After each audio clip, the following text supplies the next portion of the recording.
इस धर्म का मुख्य आधार कुरान के माध्यम ही होता है। ये आदम सृजन को लेकर जो लोग अव्वाल में था, जो भी अव्वाल में था, शुरुआत में था, वो लोग ने अस्वीकृति प्रदान किया था और अल्लाह ने ये सब अस्वीकृति के बाद भी आदम को सृजन किया था और वहाँ अव्वाल में सभी मिलकर आदम को धिक्कार तिरस्कार भी करते थे। इसीलिए वहाँ ज्ञान के बहास भी किया गया था। तो फिर यहाँ बात ये होता है कि अव्वाल का जो कहानियाँ हैं, ये सब कुछ कहानियाँ ये सब अतीत के जो नबी और रसूल थे उसके किताब में भी थोड़ा थोड़ा आया है और ये कुरान में भी कुछ है। तो वहाँ कुरान के आयत में स्पष्ट ये मिलता है कि तुम सब नीचे चले जाओ और जब मेरे तरफ से हिदायत तुम्हारे पास जाएगा तो तुम वो मान के चलना। फिर भी अनादिकाल से अतीत से हम यही सुन के आए हैं कि सिर्फ आदम और हवा को नीचे भेज दिया गया था और किसी का कोई बात यहाँ है ही नहीं। लेकिन अगर तुम ये बात कुरान के आयत से मिलाओगे तो ये मिलता है कि तुम सभी नीचे चले जाओ। तो वहाँ से जो जाना जाता है कि सब नीचे चले जाओ, इसका मतलब निकालता है कि आदम, हवा और मुकर्रम को नीचे भेज दिया गया था। आदम और हवा से ये जो मानव जन्म है ये परिचालित किया गया है और मुकर्रम यहाँ वहाँ अदृश्य होकर लोगों में घूमते रहते हैं और अपराध, अन्याय ये सब करा जा रहा है। यही दुनिया का इतिहास में और कहानी में लोगों के पास लाया गया है और बाकी जिन जिन को नीचे भेजा गया था उसके नाम भी कोई चिन्ह भी नहीं मिलता है।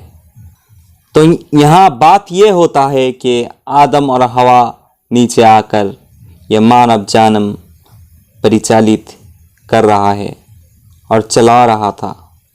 ये आदम जाति का सभी कमी पूर्ण करने के लिए जो कुछ भी चाहिए था वो सब यहाँ प्रदान किया गया है।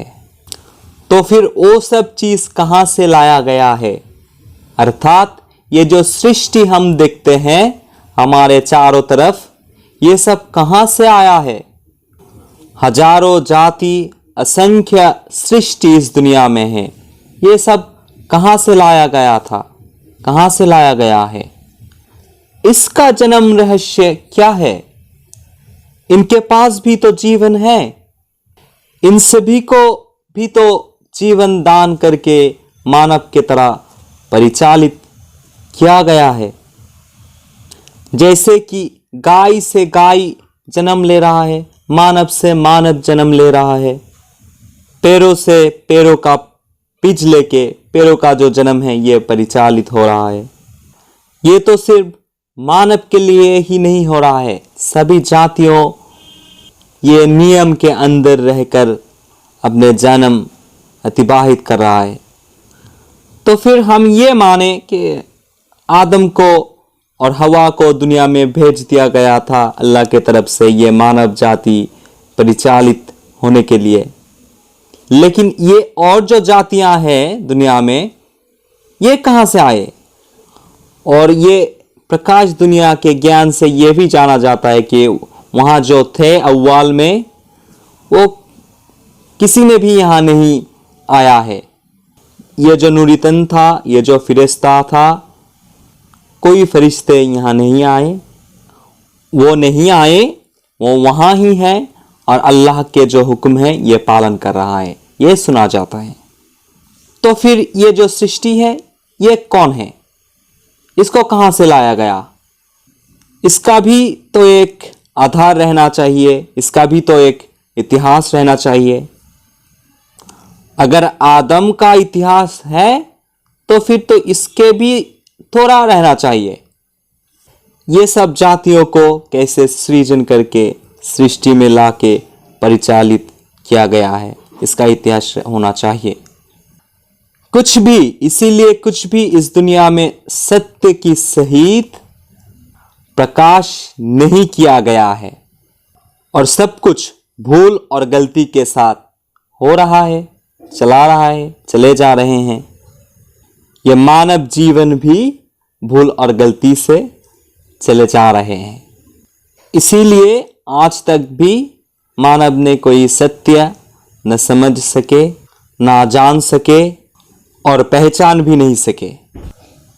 फिर भी सभी धर्म ने ही ये बोलता है कि मन अराफा नफ्सा हूँ, खुद को जानो, खुद को पहचानो, नबियों को जान लो, देवताओं को जान लो।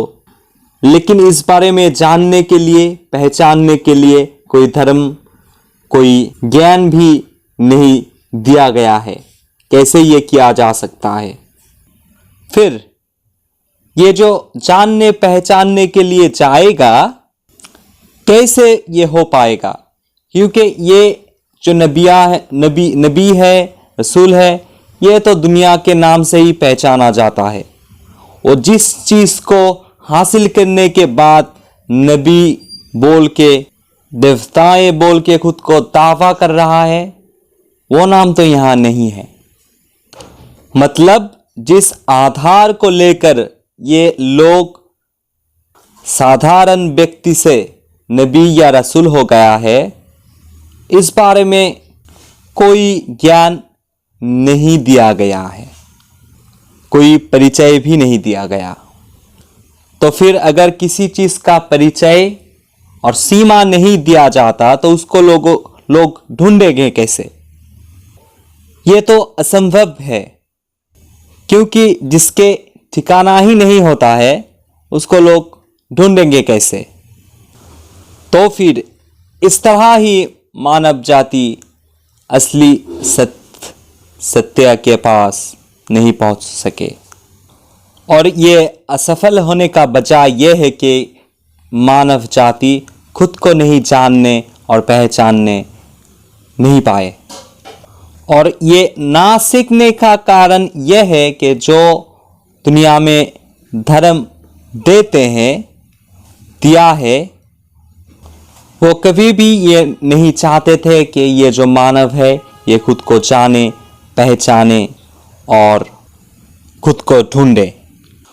और वो ये नहीं चाहते थे, इसीलिए ही उन्होंने खुद का परिचय छुपाए और ये जो इतिहास है ये भी छुपाए।